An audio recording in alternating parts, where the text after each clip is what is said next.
अजितचा साठीच्या नंतरच्या वाढदिवसाला त्याच्या सुरुवात झालेली आहे आणि गेले कित्येक वर्ष चळवळीमध्ये अजितला काम करताना मी बघतोय।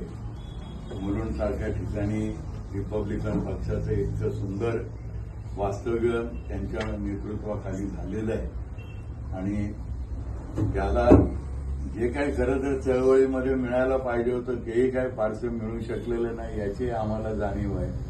पण तरी देखील आंबेडकरी चळवळीमध्ये रामदास आठवलेंच्या नेतृत्वाखालून कुणी हालायला किंवा जायला तयार नाहीये ती मोठी गोष्ट आहे आणि अजित त्याचा एक चांगला नमुना आहे।